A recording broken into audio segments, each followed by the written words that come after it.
സിനിമയിൽ കയറാൻ പറ്റില്ലെങ്കിൽ എന്താ, തിയേറ്ററിലെങ്കിലും വന്നല്ലോ. ഇതൊരു സെൽഫ് അപ്രിസിയേഷൻ വീഡിയോ ആണോ എന്ന് ചോദിച്ചു കഴിഞ്ഞാൽ അങ്ങനെയും പറയാം. ഇനി എനിക്ക് എഗെയിൻസ്റ്റ് ആയിട്ട് നിൽക്കുന്നവർക്കുള്ള ഒരു റിപ്ലൈ ആണോ എന്ന് ചോദിച്ചു കഴിഞ്ഞാൽ അങ്ങനെയും പറയാം.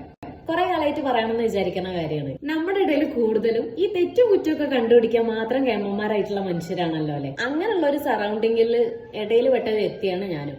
അതായത് ഇപ്പൊ എന്റെ പാഷനെ പറ്റിയിട്ട് അല്ലെങ്കിൽ ഞാൻ വീഡിയോസ് ചെയ്യുന്നതിനെ പറ്റിയിട്ടൊന്നും അധികം ആർക്കും ഇൻട്രസ്റ്റോ അല്ലെങ്കിൽ അതിനെ സപ്പോർട്ട് ചെയ്യുന്നവരോ നല്ലത് പറയുന്നതോ അതൊക്കെ വളരെ കുറവാണ്. പിന്നെ എല്ലാരും വായ ഓർക്കുന്നത് കളിയാക്കാൻ വേണ്ടിയിട്ട് മാത്രമാണ്. ഒപ്പം കുറച്ച് കാഷ്വൽ ഡയലോഗ്സും.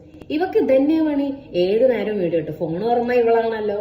ഓ, ഇന്നിപ്പോ ഇനി പുതിയ പോസ്റ്റും വീഡിയോ ഒക്കെ കാണേണ്ടി വരുമല്ലോ. പക്ഷെ നമ്മൾ എന്തായാലും ഇതിലൊന്നും തളരാൻ പാടില്ല. എനിക്ക് ബിഗ് സ്ക്രീനിൽ അഭിനയിക്കണം എന്ന് ആഗ്രഹം ഉണ്ടായിരുന്നു. പക്ഷെ എന്റെ ചുറ്റുപാട് സാഹചര്യങ്ങളൊക്കെ വെച്ചിട്ട് ഞാൻ ആ ഒരു ഡ്രീം ഒഴിവാക്കിയ വ്യക്തിയാണ്.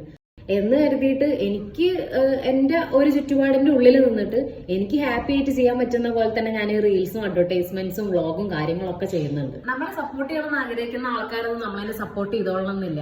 പക്ഷെ അവരൊന്നും ചെയ്യുന്നില്ലെങ്കിലും എനിക്ക് ചിലപ്പോൾ ഡയറക്ട്ലി പരിചയം പോലും ഇല്ലാത്ത ചിലരൊക്കെ വന്നിട്ട് എന്നെ അപ്രീഷിയേറ്റ് ചെയ്യുമ്പോൾ സപ്പോർട്ട് ചെയ്യുമ്പോഴൊക്കെ മതിയല്ലോ, അതന്നെ ധാരാളം. പിന്നെ ഈ കളിയാക്കുന്നവരോടും ഓരോന്ന് വെറുതെ കുത്തി കുത്തി പറയുന്നവരോട് ഒന്നേ പറയാനുള്ളൂ, അവനാന്റെ പണി എടുത്താ പോരെ. എനിക്ക് ഇതൊക്കെ ചെയ്യാൻ പറ്റും, അതുകൊണ്ട് ഞാൻ ഇതൊക്കെ ചെയ്യണു.